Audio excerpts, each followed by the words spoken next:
Jadi yang meninggal di situ jadi korban warga situ ya? Warga situ 2. Warga luar banyak, Mang. Oh, lebih dari 2. Lebih dari 2. Saya dengan Ibu Yuni dibawa ke satu kamar. Satu kamar yang antik. Karena begitu buka langsung itu emas itu ada di tengah-tengah kasur. Ibu itu wah langsung telanjang bulat lah, tanpa mengenaikan selai apapun. Nah itu ada mustika di dalam ular di kepalanya itu. Saya mau lihat dong, pengen penasaran ini kayak apa ularnya gitu. Begitu mau dibuka, Mang, si ular ini itu wallahu alam bisawab, itu ular berubah jadi sosok perempuan cantik yang luar biasa Di dalam karung. di dalam karung. Warga lihat semua. Karyawan dengan 4 temannya Sama melihatnya. melihat nyata itu. Jadi ternyata satu keluarga ini keluarga besar ya. Iya, Penganut Nyi Blorong. Nyi Blorong. Dan seperti dinasti, Mang. Kayak luar biasa. Luar biasa kaya. Mantan dari ajudan presiden. Siapa? Terdengar kabar keluarga janda kaya yang hidup mewah. Hidupnya sejahtera karena aliran harta yang melimpah. Konon, mereka melakukan ritual perjanjian kelam dengan memuja Nyai Blorong, sang pemberi kekayaan. Setiap malam lelaki datang untuk dijadikan tumbal. Tergoda rayu maut yang menuntun pada perangkap brutal. Praktek sesat yang menjerat para lelaki ini hampir merenggut ketentraman hidup dari Mas Adel.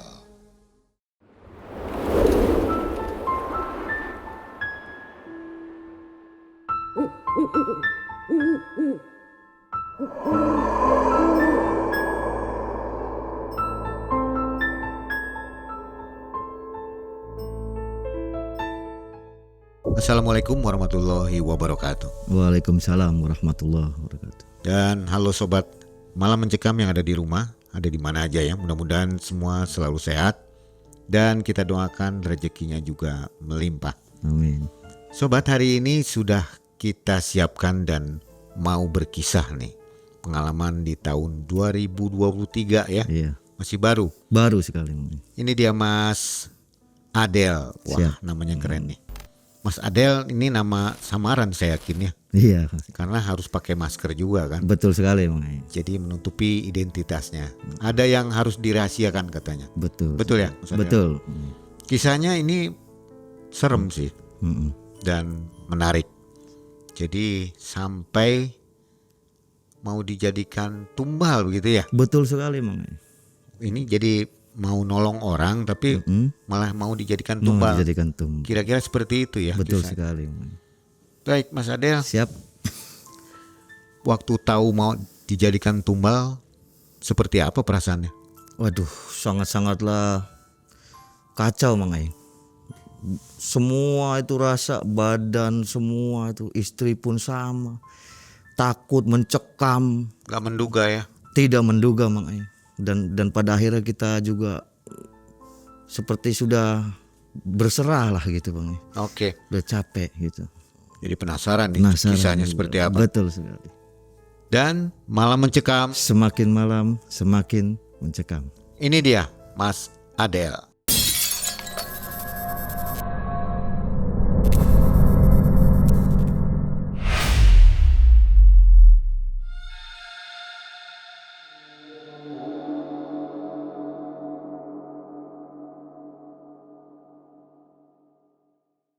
Begini, Mang Ai. Saya dapat suatu hal yang sangat-sangat memilukan dalam hidup saya, Mang Ai.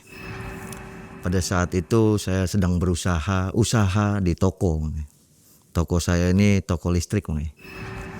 Suatu ketika adalah pelanggan datang untuk membeli satu kebutuhan dari yang dia beli, Mang Ai. Dia datang, "Assalamualaikum Mas, mau belanja." Iya. "Belanja apa, Bu?" "Saya mau beli kabel dengan jumlah uang 20.000. Secukupnya." "Oke, kita layani." Dan si ibu ini bertanya ketika saya lagi meterin kabel itu, "Mas, di depan kok ada pelangnya. Bukan hanya toko listrik saja pelangnya, tapi ada pelang terapi di situ. Si pelang terapi ini, apa Mas bisa terapi ta? Saya bilang, insya Allah bisa Bu. Boleh nggak saya minta nomor HP-nya Mas? Oh boleh Bu, silahkan saja. Nanti saya akan kabari Mas lagi. Akhirnya Belan datang pas abis maghrib, Mang. Ketika Belan datang ini, Assalamualaikum Mas, waalaikumsalam. Siapa ya? Ini ibu yang tadi minta nomor telepon Mas. Bisa nggak Mas ke tempat saya? Nah, pada saat itu saya nggak tahu rumahnya di mana. Ternyata rumahnya itu depan toko, pas depan toko, dekat sekali. Oke, kita ke situ sama istri. Nanti saya ke sana dengan istri berdua. Datanglah kita sampai sana, ada keluarganya, ada ibunya, anaknya, ya kan. Dia bilang saya sebenarnya tuh lagi sakit Mas. Sakitnya apa ibu? Terus ibu ini ibu dengan ibu siapa? Kata saya. Dia jawab ya, kenalin Mas, saya dokter. Nah ini namanya sudah saya samarkan Mang, Dokter Elang.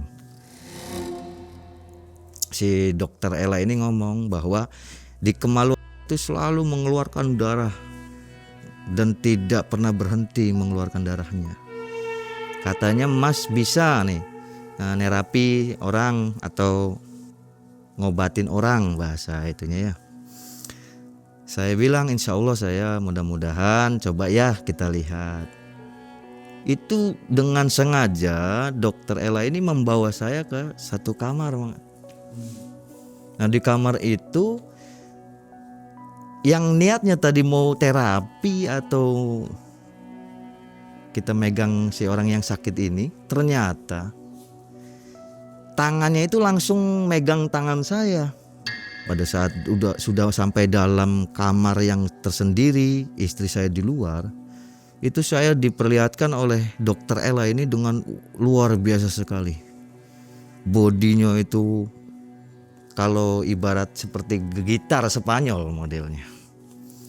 Nah itu dia perlihatkan itu dan memegang tangan saya dari mulai organ sampai ke buah dadanya. Siapa orang yang nggak merinding lihat orang bodinya cantik, bagus kayak gitar Spanyol gitu. Nggak mungkin nggak tergoda. Tapi saya di situ ingat dengan istri. Ya Allah, saya punya istri, gitu. Dan di situ pun kita menolak ajakan dari tangan yang sudah naik ke atas buah tadi. Di situ dia mengatakan, kenapa Mas? Oh, saya nggak bisa begini Bu. Bu dokter kan nyuruh saya terapi, bukan seperti ini. Nah ini kita nggak mau, saya mau nolak nih. Ada apa nih dengan ini gitu? Saya tuh nggak ngelihat Mas saat ini begini. Mas tuh bukan begini, Mas tuh sosok yang ganteng, rupawan, bersih dan bermahkota. Ada giwang kanan kiri di tangannya. Oh saya nggak merasa begitu Bu. Saya nggak merasa begitu nih. Saya ini salah nih, nggak bisa begini nih. Itu pas pertama itu begitu. Dia langsung bilang, Mas tahu nggak saya siapa? Saya ini Dewi Nawangsi Mas. Coba dong ingat-ingat dong di masa lalu bagaimana kita berdua bersama, romantis dan sebagainya. Waduh ini udah kejauhan nih kata saya. Pada akhirnya saya keluar dari kamarnya dengan tiba-tiba dan saya ngajak istri, ayo Mah pulang. Ini udah kelar. Jadi nggak saya ceritakan ke istri tentang hal kejadian tadi itu. Nggak saya ceritakan karena saya nggak mau istri saya marah-marah, cemburu karena hal ini gitu.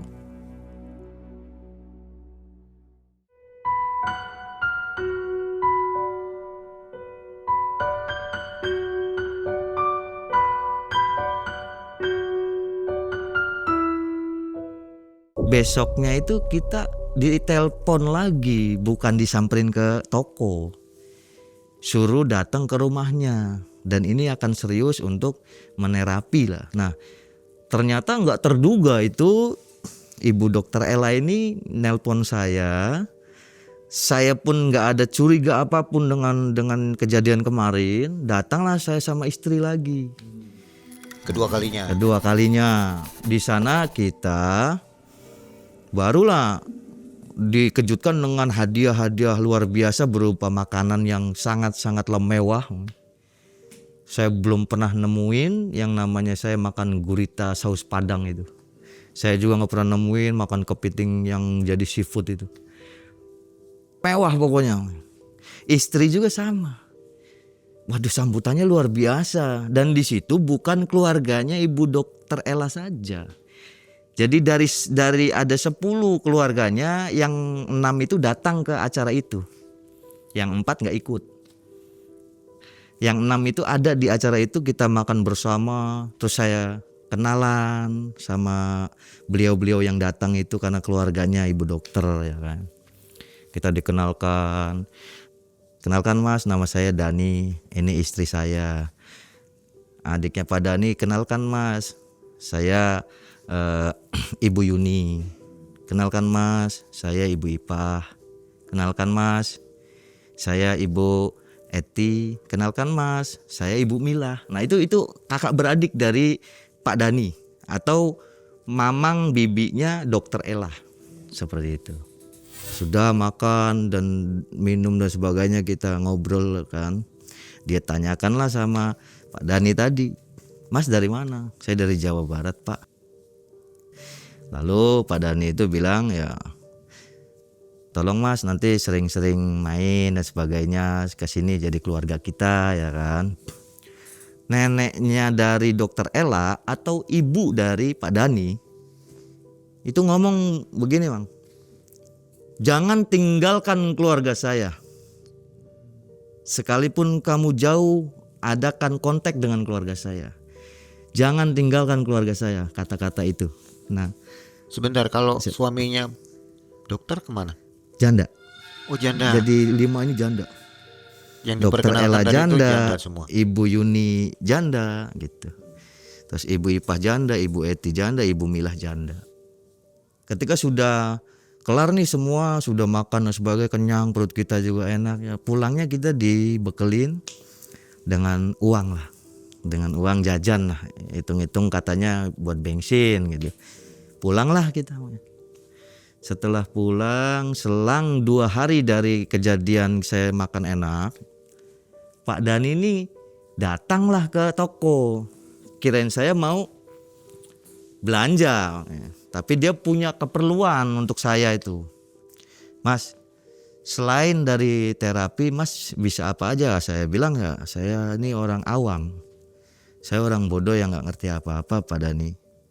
Tapi saya lihat potensi Mas tuh besar gitu, bahasa dia tuh. Ada apa memang Pak Daninya? Nah, jadi kata Pak Dani bilang, tolonglah Mas, saya punya tanah, sudah belasan tahun lamanya, itu tidak laku-laku tanah itu. Minta tolong dia tuh, Pak Dani itu. Gimana caranya saya punya tanah yang sudah belasan tahun gak laku-laku, itu tanah bisa laku dengan harga yang saya tentukan. Ya saya bilang ya, wallahu alam bisawab. Kalau memang Allah izinkan itu pasti laku.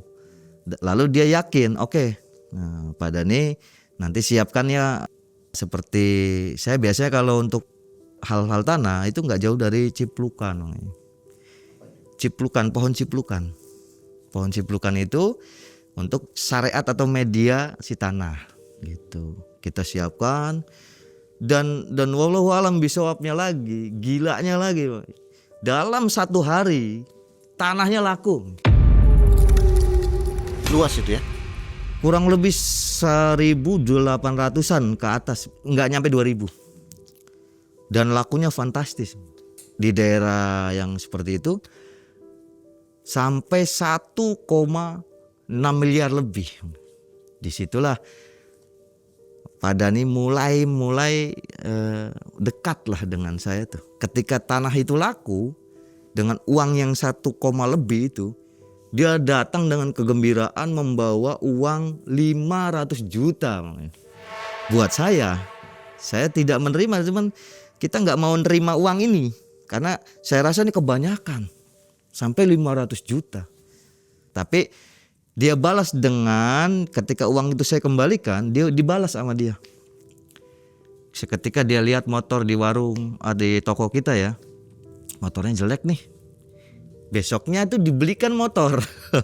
Motor yang fantastis juga itu motornya. Nah, terus besoknya lagi dia mengatakan bahwa kalau belanja masa naik motor, Mas? Gengsi di Jakarta. Besok saya belikan mobil. Nah, disitulah saya bisa punya mobil itu. Saya dibelikan mobil mereknya Suzuki, Bang.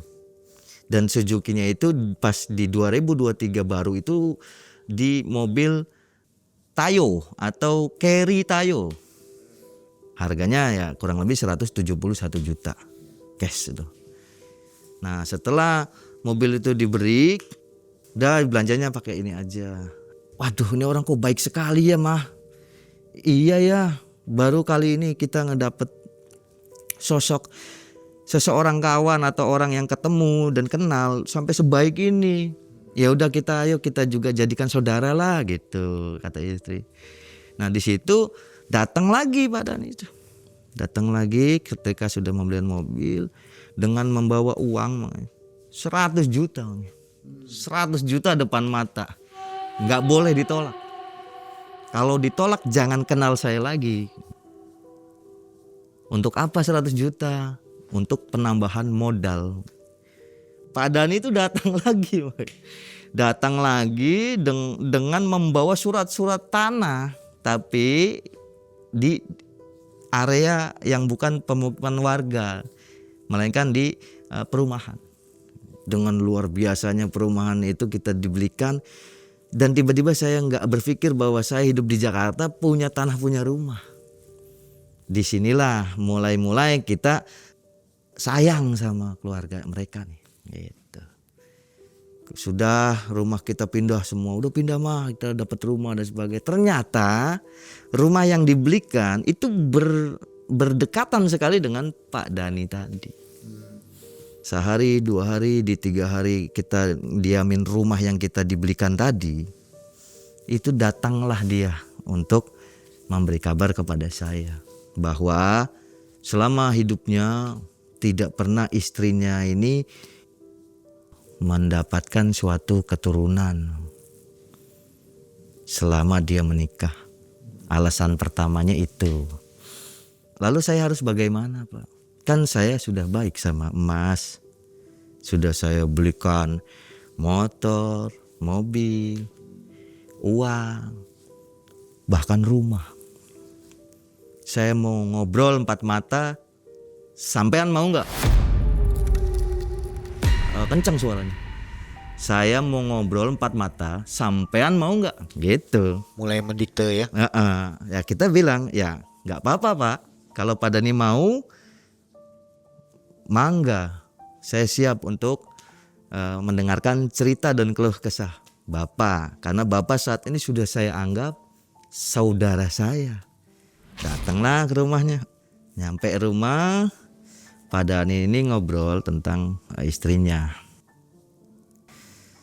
Saya sudah baik sekali sama Mas. Dan begitupun kebalikannya, harusnya Mas baik sama saya. Saya bilang insya Allah kalau memang dalam keadaan tenaga saya akan siap jiwa raga badan saya Pak. Benar siap? Benar Pak. Saat ini silahkan masuk ke kamar dan lihat di sana nanti bareng sama saya. Tolong puaskan istri saya, kata Pak Dani. Waduh. Puaskan istri saya di depan mata Pak Dani itu langsung. Siapapun orang melihat istrinya, nggak ada yang nggak melirik, Bang. Tidak mungkin nggak melirik karena kecantikannya luar biasa, cantik. Wah, pokoknya udah luar biasa itu orang. Ketika saya masuk ke dalam, itu istrinya sudah tidak memakai sehelai benang pun.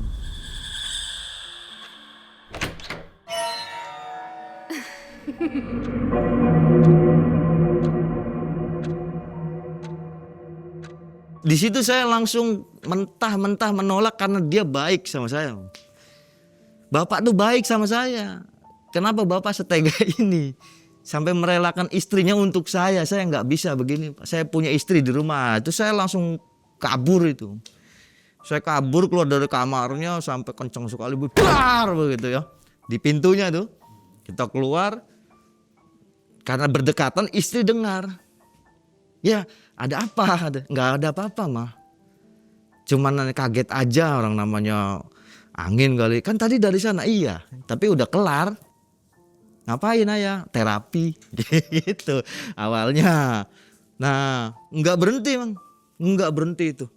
Selang 3 hari kemudian Pak Dan ini, aduh kadang-kadang saya suka berpikir aneh tapi nyata, nyata tapi aneh.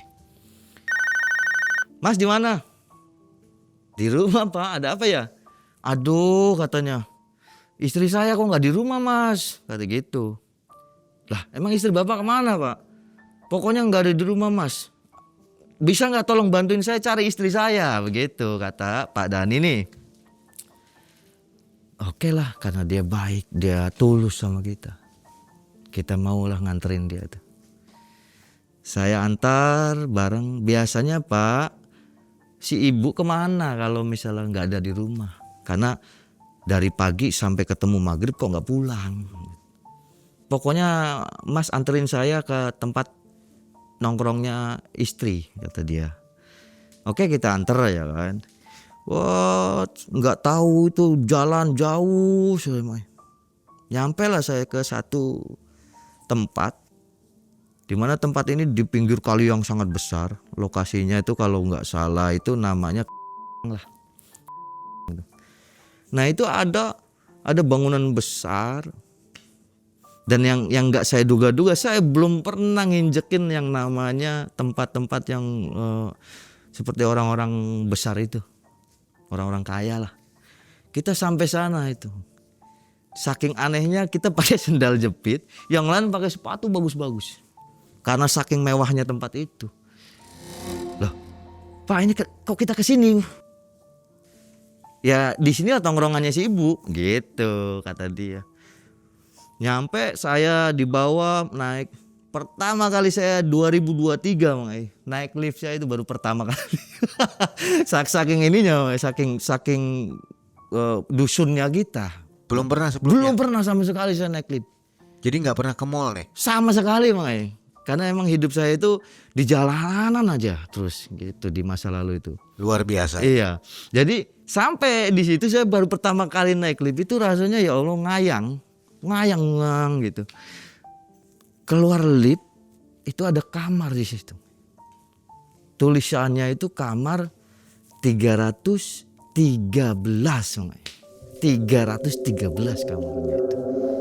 Nyampe kamar itu kamar dia megang kuncinya kan, siapa yang nggak curiga? Kuncinya dipegang dia. Ada apa ya? Tapi saya nggak banyakin curiga untuk ke Pak Dani ya. Karena dia baik. Masuklah kita ke kamar itu sangat-sangat tidak diduga sekali istrinya telan bulat itu di depan saya, di depan kamar itu Mas. Dan di situ kedua kalinya dia memaksa untuk digauli lagi istrinya itu. Akhirnya saya juga nggak mau.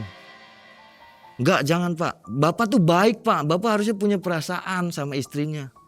Jangan saya mentang-mentang Bapak baik, saya harus mengikuti. Saya nggak mau. Lebih baik kita seperti ini mah jangan dekat lah Pak lah kayak gini gitu. Akhirnya saya maksa kabur. Saya lari Mang. Ketika kabur kita nggak tahu pintu keluar Mang. Sampai saya nanya akhirnya. Dan itu kurang lebih 10 menit saya baru ketemu pintu keluar itu. Lewat tangga darurat itu Puan. Karena nggak bisa naik lift. Kita itu keluarlah kita. Di situ bingung juga. Aduh iya kenapa nggak pakai bawa uang? Waduh gimana bingung. Emang namanya mungkin ada aja kebaikan. Ada orang nawarin. Mau kemana Mas? Ke Jakarta. Ya udah ayo tumpang. Akhirnya kita ngikut naik ojek lah ke sana. Kita mau bayar, dia tolak. Udah nggak apa-apa. Seakan-akan dia tahu kalau saya lagi dalam keadaan kayak orang ketakutan di situ. Nyampe ke rumah itu nggak berselang 3 hari datang lagi itu si penyakit datang lagi, ngebel lagi, minta tolong lagi, dan itu di dalam rumah saya. Anehnya saya bingung ketika istri saya tuh di warung, di toko, itu saya dapat belan suruh datang ke rumah saya itu. Sampai rumah, yang namanya rumah sendiri, kita buka ya tetap dikunci ya. Pas dibuka mereka ada di dalam. Sangat-sangat mengejutkan itu. Dan di dalam rumah dia sudah pakai kain yang dipakai istri saya. Yang biasa istri saya pakai dipakai sama dia. Dan istri saya harus lagi istrinya. Ketiga kalinya. Harus katanya. Di situ pun saya putuskan untuk tidak bersaudara lagi dengan Pak Dani tadi. Lebih baik saya tidak akan pernah bersaudara dengan Pak Dani daripada saya harus menuruti hawa nafsu dari Pak Dani.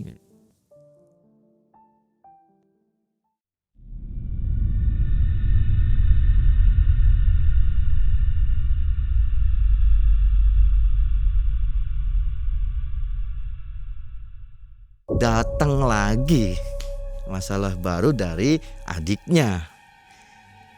Janda yang bernama Ibu Yuni datang, Mas beli dong, ya beli stop kontak dong, oke siap. Pura-pura belanja. Pura-pura belanja tuh. Ketemu tuh Bu Yuni, kata Bu Yuni, kenal nggak Mas sama saya? Iya Bu, kenal Bu.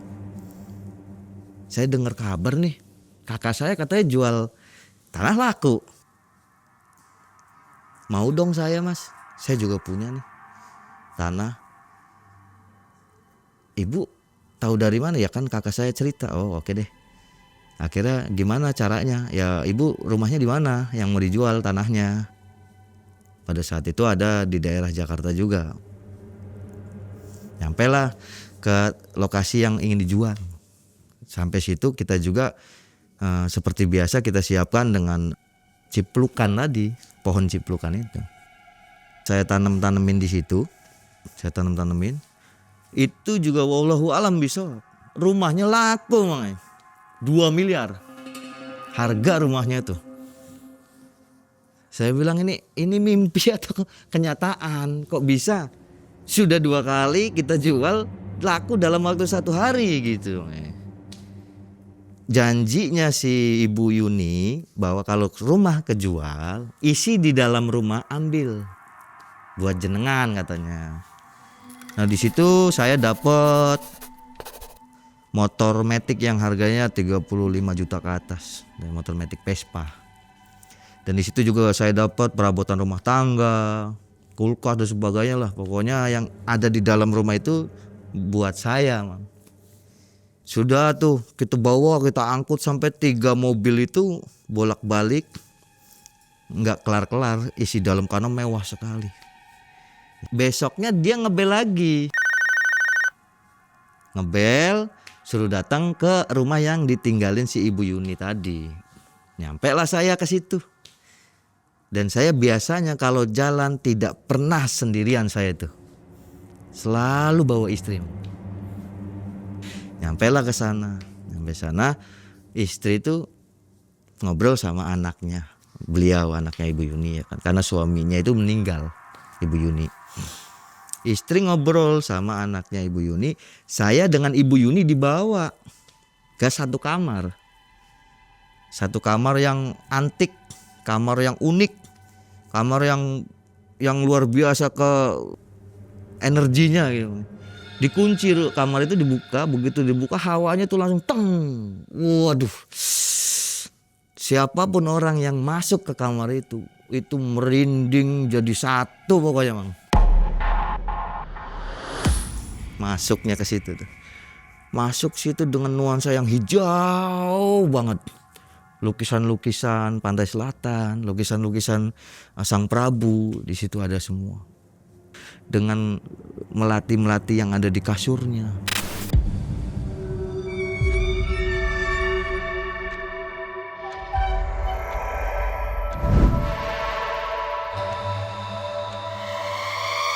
Nah di situ masuknya saya, ibu Yuni itu ngikut masuk, dikuncilah kamar di dalam itu kita berduaan sama Bu Yuni. Di situ dia meminta saya untuk dengan Ibu Yuni itu. Siapa yang nggak terpesona juga ngelihat keindahan tubuhnya Ibu Yuni. Itu saya, pasrahnya saya itu dipegang-pegang ya, dipegang itu. Waduh, merinding jadi satu deh pokoknya. Itu luar biasa sekali merindingnya itu. Karena cantiknya Ibu Yuni itu. Pada akhirnya saya juga nggak mau tuh. Gimana caranya saya harus keluar dari sini gitu. Tiba-tiba si kunci ini yang tadinya diambil itu, si kamar nggak kekunci bang. Anehnya itu. Saking pengen banget saya harus keluar gitu. Tiba-tiba kuncinya tidak terkunci bang. Dibuka, bisa kita kabur langsung. Kita ajak istri saya, ayo mah buru mah. Ayo mah, jangan di sini. Ayo jalan. Sampainya rumah saya itu berpikir sama istri, ini apa ya mah? Kok begini ya? Ini udah 2 kali nih. Tahu emang ada apa sih ya? Masa terapi nggak jadi. Karena saya berpikir takut istri tahu, ya saya ngumpetin semua yang ada itu. Memang terapinya nggak jadi gimana ya? Aduh mah, terapinya nggak jadilah. Soalnya ada bahan yang kurang dan sebagainya. Jadi alasan sama istri saya itu harus begitu. Kalau nggak begitu dia pasti nanti akan ngamuk. 1 minggu setelah Ibu Yuni itu seperti itu, saya tiba-tiba dipanggil lagi sama ibu yang satunya. Bibinya Dokter Ella ini, yang kedua bibinya. Namanya itu Ibu Ipah. Nah, dipanggil lagi saya ke situ. Saya pikir, mungkin beda orang, beda karakter. Seperti digilir ya. Seperti digilir, tapi tidak terasa buat hidup saya untuk kayak digilir. Tapi saya merasanya inilah rezeki kali. Dari sini ke sini tiba-tiba ada lagi, dipanggil lah itu. Dia sakit. Oke, nanti ya Bu, saya datang ke sana sama istri. Begitu datang saya ke sana, ternyata ngobatin, ya terapi. Si ibu itu mengatakan bahwa saya juga punya sawah. Lah, di Jakarta punya sawah. Cuman ya kayak saya bilang oke, nggak apa-apa Bu. Yang penting ibu sehat dulu, nanti saya bisa balik lagi untuk ibu maunya apa, begitu. Nah, kebetulan kalau nanya warung ada karyawan, jadi saya itu bebas untuk ke mana-mana gitu. Kalau ada yang nyuruh gitu ya, saya tuh. Nah, ibu yang sakit nih, wallahualam, besoknya dia, Mas saya udah sehat nih, bisa nggak kesini? Nyampe situ, Bang. Itu udah ada makanan lagi yang lezat, yang nikmat. Nyampe ke Ibu Ipah itu. Nah, di situ kita sudah mulai menaruh rasa curiga, cuman nggak terlalu banyak saya tuh naruh curiga itu, cuman sedikit lah. Ternyata istri pun dipisahkan dari si Ibu Ipah ini. Dan saya dibawa masuk ke dalam satu kamar itu lagi. Kamar yang berbeda, tapi nuansanya sama, wanginya sama. Saya sudah berpengalaman nih dari 2. Begitu dibotong, kita hirup, itu kayak melayang, Mang. Kayak melayang itu. Rasanya itu kayak terhipnotis lah. Dan sama kamarnya itu hijau dengan luar biasa nuansa hijaunya itu. Seperti itu. Ada gambar-gambar pantai selatan, gambar Prabu juga di situ. Dengan nuansa-nuansa melati, kantil ya. Nah, di situ, tapi dia tidak sampai telanjang bulat kalau itu. Karena dia itu sudah tahu gerak-gerik saya seperti kayak orang sudah mengerti gitu. Sudah tuh datang lagi saudara yang lain yang bernama Ibu Eti. Disitulah saya mulai bertanya-tanya tapi nggak bertanya. Saya bertanya tapi nggak bertanya gitu. tolongin dong saya begini. Oke, siap Bu, nanti saya ke sana, karena saya udah menaruh rasa lain ya kan. Nah itu lebih kejam, mana kayak seperti diruda paksa kita itu. Nyampe situ langsung ke kamarnya, bukan di ngobrol dulu apa dulu, langsung ke kamarnya. Di situ tiba-tiba langsung dikunci, ibu itu wah langsung telanjang bulat lah, tanpa mengenaikan selai apapun. Saya mau teriak nih, malu, nggak teriak, bingung saya. Pada akhirnya saya bertanya sama dia itu, maksudnya apa dari semua ini? Kakaknya, adiknya ini semua kok begini, ada apa gitu? Kalau kamu mau tahu, tanyakanlah kepada ibuku, kata dia itu. Nah saya udah mulai nih, wah nih nantang nih. Ibuku itu maksudnya siapa? Ibuku itu nenek dari Ibu Dokter Ella yang melakukan pesugihan itu.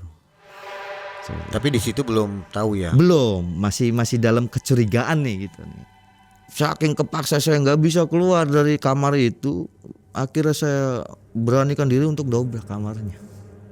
Dan alhamdulillah Allah masih menolong saya.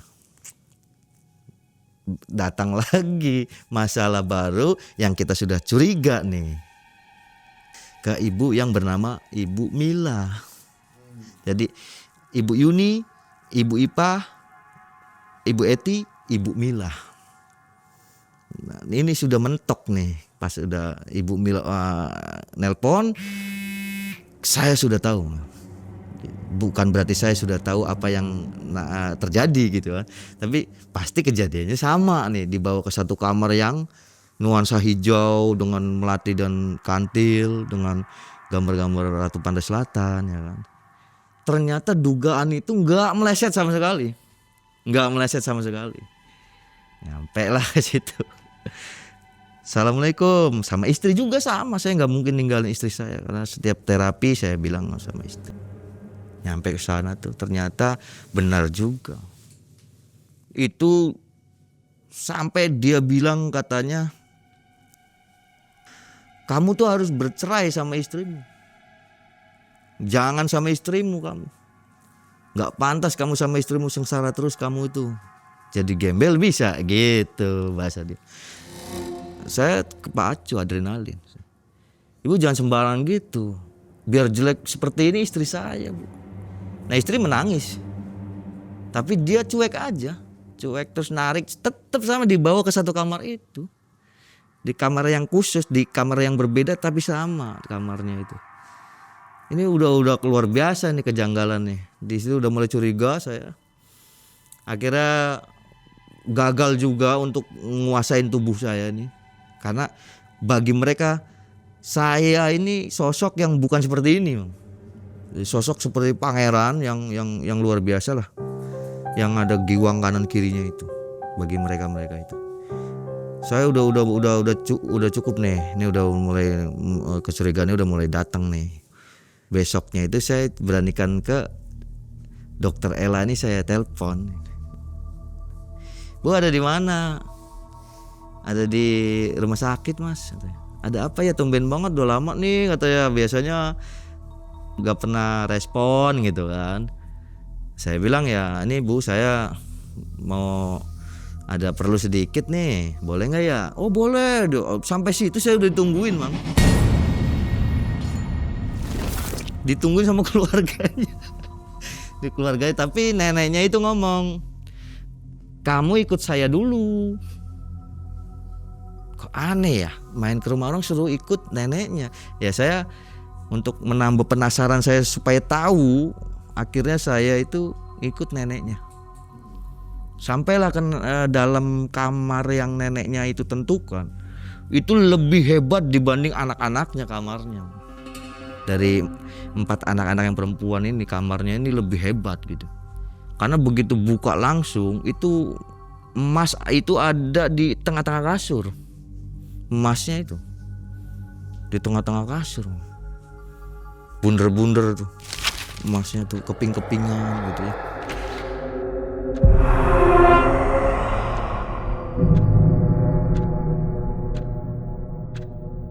Nah lalu lah dia ngobrol Jangan tinggalin keluarga saya itu karena ini. Kalau kamu mau ninggalin keluarga saya, istrimu itu wajib mati gitu. Kamu wajib mati begitu. Istrimu wajib mati, kamu wajib mati. Siapa yang nggak takut? Gemeteran itu badan saya itu. Saking takutnya itu, kepikiran karena hal itu. Masya Allah, ini kita jadi apa di sini gitu. Kamu tahu nggak saya siapa? Nah itu dia menyebut nama aslinya di situ. Ya, nenek itu. Saya ini nyeblorong kata gitu. Jangan sekali-kali kamu menghindari dari keluarga saya. Saking takutnya saya tuh diam, keringat dingin keluar semua. Keluarlah saya tuh. Keluar, mah kita pulang. Pulanglah saya. Karena saking takutnya begitu tahu si ibu itu begini dengan nuansa yang emas-emasan dan kepingan emas itu banyak sekali. Berserakan di atas kamar tidurnya itu. Seperti itu. Pulang saya ke kampung halaman sama istri. Pulang saya nyari ketenangan supaya bisa tenang hidup saya nih. Nggak bisa tenang. Nggak dipikirkan itu di sana itu saya punya toko, saya nggak pikirkan itu. Yang penting pulang dulu.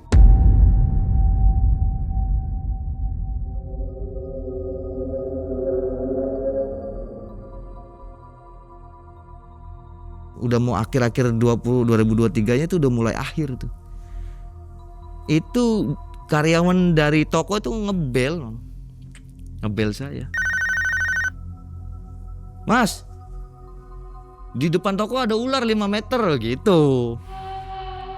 Yang bikin kaget saya itu, Mas di depan toko ada ular 5 meter, bagaimana gitu. Ya Allah, apa ini sudah terpanggil ya? Saya harus beranikan diri nih. Saya bilang Dik, ambil ularnya, ambil, jangan takut, ambil begitu. Karungin kata saya.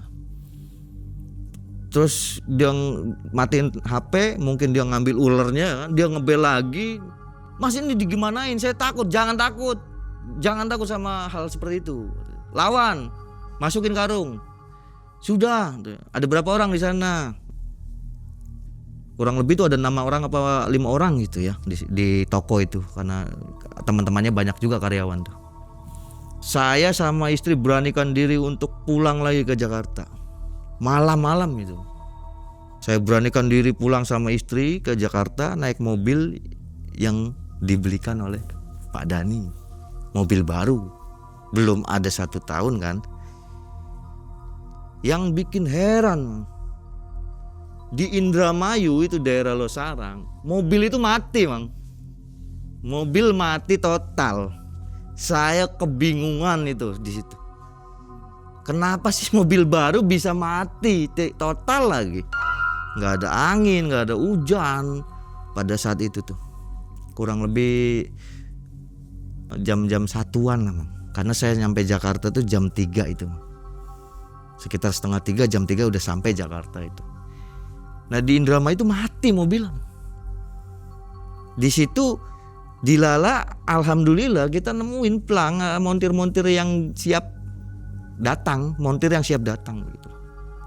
Montir yang siap datang, kita bel, ternyata montir itu mau ngangkat telepon kita, terus datang. Ada apa Pak? Ini tolong dong, mobil saya kok mati tiba-tiba ya. Loh, dilihat mobilnya, nggak percaya itu montir, belum dipegang udah nggak percaya. Karena apa? Mobil baru kenapa mati gitu? Oh nggak tahu namanya mobil, keadaan mobil kita nggak tahu. Tolonglah Mas, didandanin mobil. Dan dicek semuanya itu total, dia bilang saya belum pernah ngalamin mobil baru mati seperti ini Mas. Begitu kata montir. Nah di situ saya kan kebingungan ya, bingung saya harus gimana ini ya Allah. Dalam hati kerentek gitu. Ya Allah, tunjukkan ya Allah kebenaran untuk hidup saya dan keluarga. Di situ saya pura-pura ngotek-ngotek bagian belakang jok mobil tuh. Di situ yang bikin aneh dan takjub, ada keris Kerisnya keris kayu tapi luar biasa, Mang. Antik kerisnya.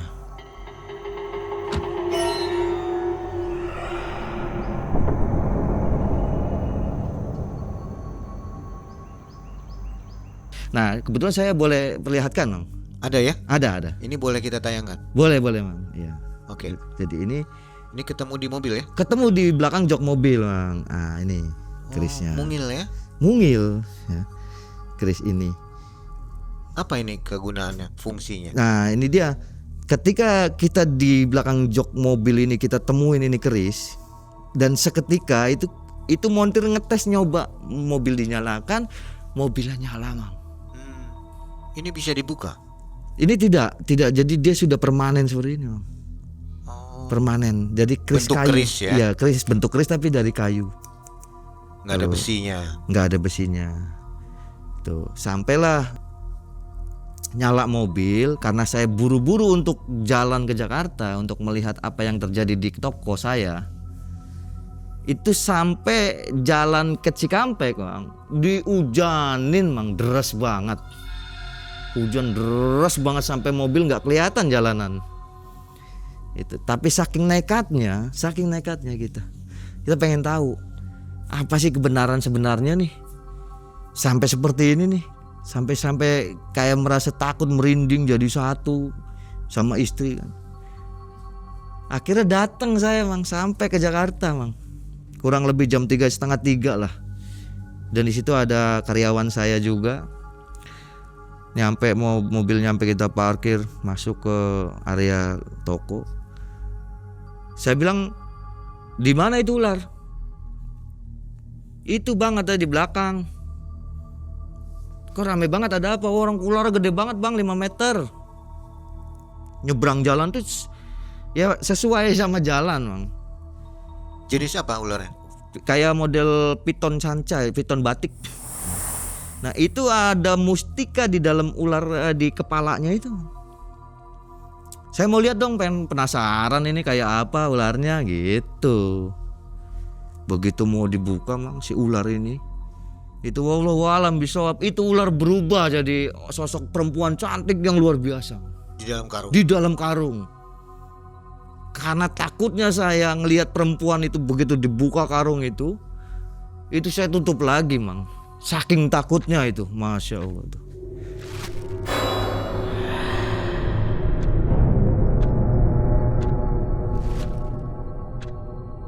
Warga lihat semua?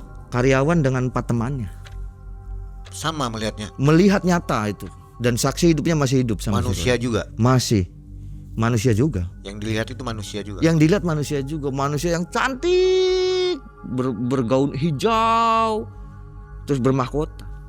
Tapi ketika dibuka itu dia melihat kita langsung tutup. Kita tutup karena saking takutnya.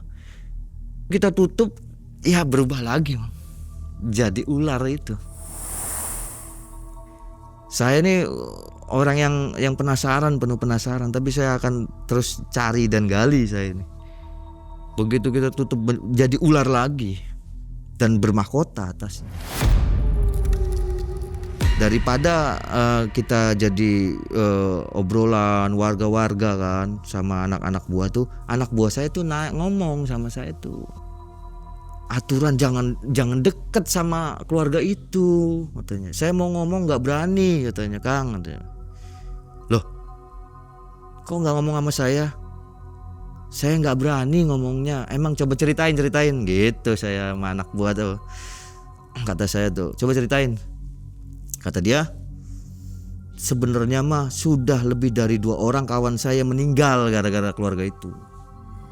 Dan di situ kuburannya masih ada korban-korban itu. Kuburannya masih ada. Saya bilang, kenapa kok nggak dari pertama ngasih taunya? Ya saya lihat, katanya, abang terlalu nyaman. Saya pengen lihat abang bahagia tuh sama istri, sama si teteh kayak gitu kan. Aturan mah ngomong, atuh jangan begini caranya. Gak berani, katanya. Jadi sebelum saya begini tuh sudah ada yang menjadi korban, Mang. Saking saya ingin melawan sesuatu kezoliman tadi, mau pengen melawan sesuatu kezoliman tadi itu, Kita ularnya itu kita ambil dengan secara emosional. Kita ambil dan anak buah saya suruh jadi ngambil ularnya itu suruh digotong gitu. Kita bagian kepalanya. Nah, di situ kita saking emosionalnya saya paku itu di pohon ularnya itu. Tapi mustikanya saya ambil. Jadi dimatikan Dimatikan, dipahat, dipaku si ularnya tadi di pohon. Sengaja kita gituin karena dari emosi. dalam karung atau sudah dibuka? Di dalam karung, Mang. Kita ambil kepalanya, terus badannya tuh mereka tuh karyawan dan kawan-kawannya dipaku di pohon besar ya, ke pohon angsana, Mang. Dan mustikanya juga saya bawa, Mang. Oh, ada juga, Mang. wah menarik nih. Iya. Boleh dilihatkan Boleh, Mang, kita perlihatkan, Mang. ini Jadi ularnya. ya, jadi nih ini ada mustikanya, Mang. Tuh, di kantong ini. Dan di situ kita mendapatkan butiran-butiran seperti emas. Ada Ya. nampak di situ Nah, ini ada mustika dengan butiran emasnya. ke kamera yang itu, Mas. Iya. Tuh. Jelas ya, penonton bisa lihat ya. Iya. Butiran-butiran apa ini? Ini glitternya tuh emas murni. Glitter ya. Iya, glitter emas murni, tapi memang asli emas, sudah dites juga. Peruntukannya Seperti pasir-pasir kecil. Tadinya bundar, Mang. Tapi ini dipecahin, pecah, jadi bubuk begitu. Jadi bubuk. Karena membuktikan bahwa bener enggak ini emas. Sampai toko emasnya mau beli, Mang. Emas asli murni. 24 karat 24 karat. Di mustika yang kita gepuk itu. dari kepala ular itu. Dari kepala ular kita ambil, kita congkel. Ini Sobat MM. Oh iya bener Mas. Ya. Bener, Panas rasanya soalnya. Bener Sobat MM. Ini kayak kerasanya anget-anget Anget-anget gitu ya. gimana gitu. Dan ini juga nyata bukti kalau misalnya kita pegang ini ya nih bentuknya. Nah ini sih kakak coba pegang mbaknya, boleh. Nah ini rasanya tuh adem, ayem. Ya. Oke. Tapi dia tuh emang nggak ada ini besinya ya Mas ya? Nggak ada besi, jadi kayu ya.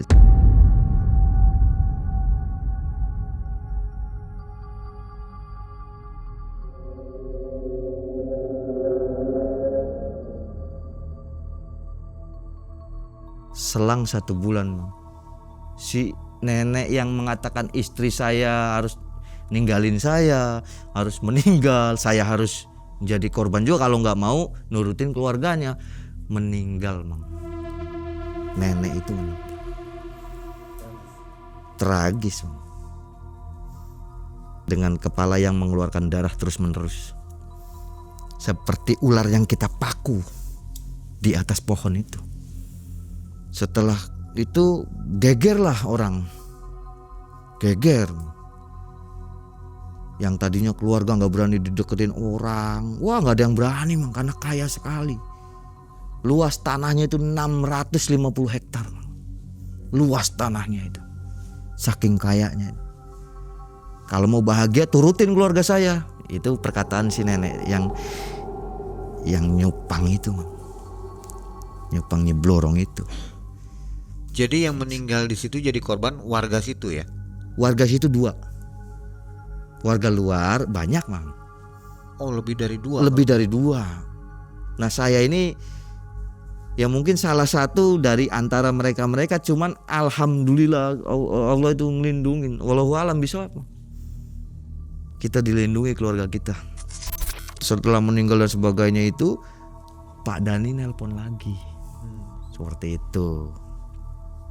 Telepon lagi dengan dalil kalau misalnya seperti ini caranya Mas nggak mau jadi saudara saya, kembalikan semua yang sudah saya berikan coba. Jadi saya harus mengembalikan yang sudah diberikan oleh Pak Dani tadi. Sedangkan yang dikasih itu sudah habis kan, sudah menjadi sesuatu hal seperti benda-benda yang kita beli, perlengkapan rumah tangga dan sebagainya ya. Saya harus mengembalikan itu.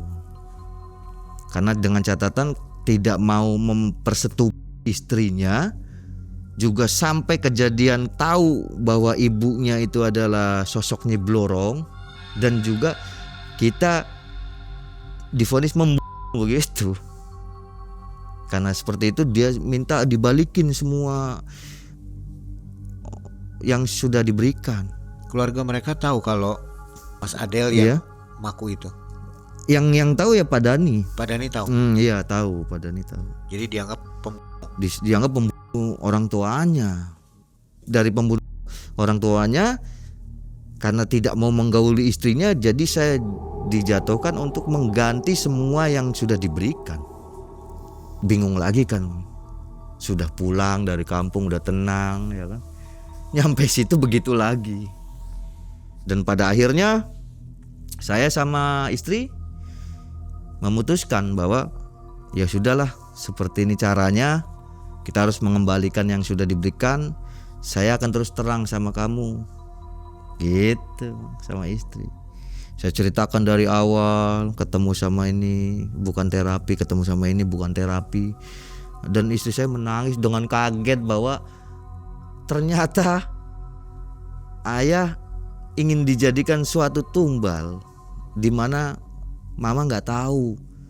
Dan kalaupun mama tahu, mungkin sudah mama marahin itu orang dan sebagainya lah, namanya istri itu.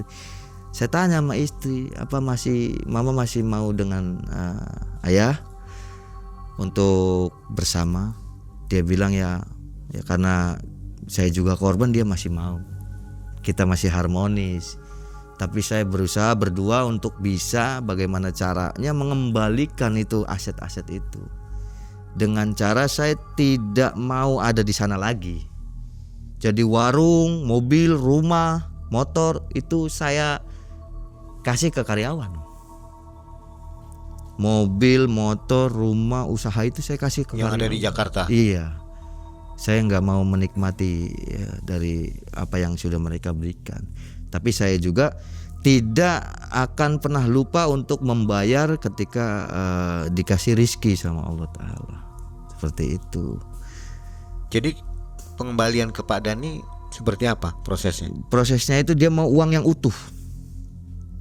Mau uang yang utuh yang sudah diberikan kepada saya berupa mobil, rumah, motor, usaha. Dia maunya uang yang utuh. Kalau enggak, setubuh saya gitu. Masih minta juga. Masih minta begitu. Karena saya mikir, untuk apa saya hidup kalau seperti ini? Saya ini orang yang penasaran untuk ngelewatin halal ini. Saya harus bisa nembus dari ini.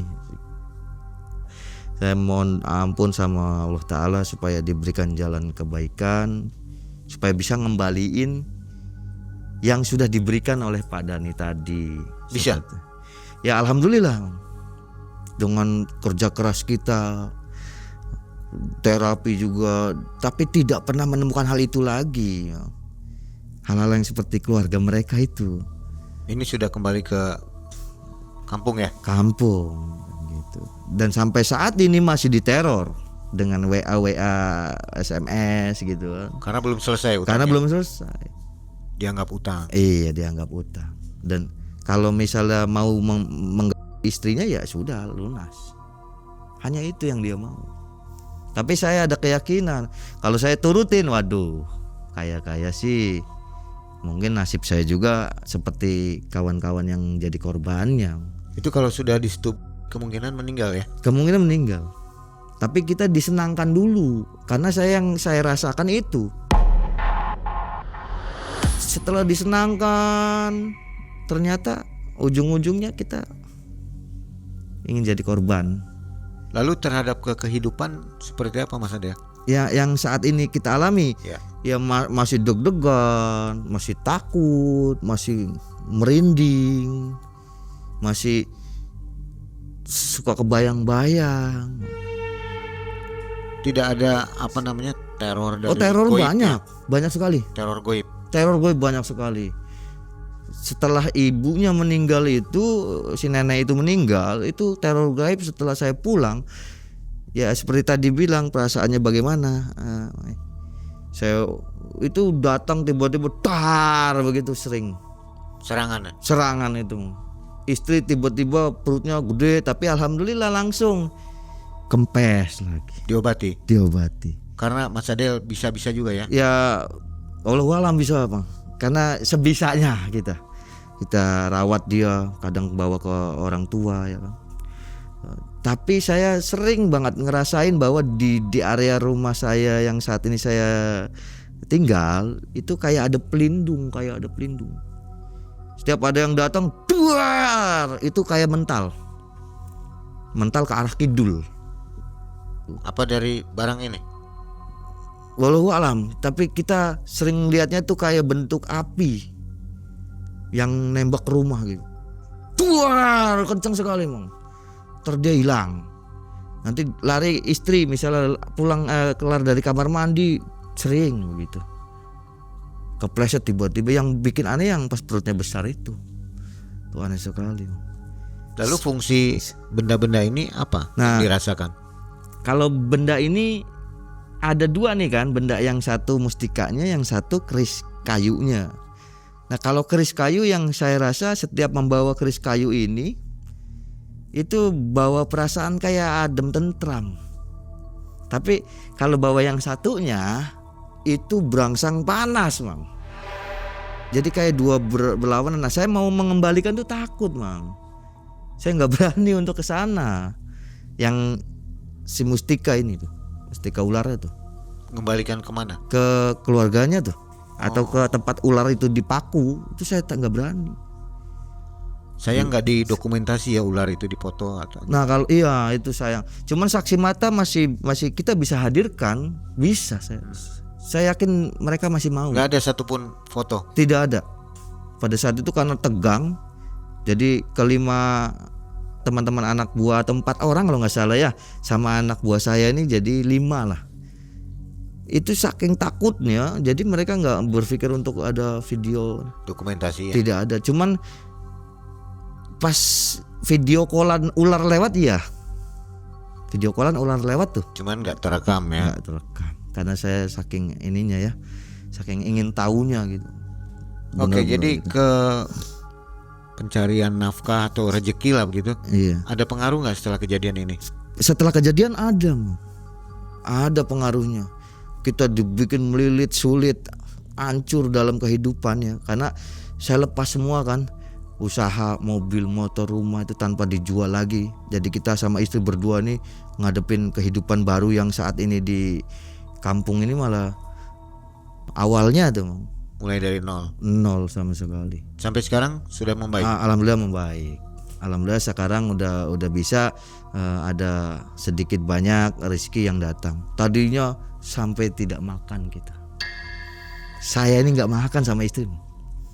Tadinya, tapi sekarang Allah kasih kebahagiaan buat kita, lebih tenang lagi dan berusaha untuk mengembalikan uang yang sudah diberikan.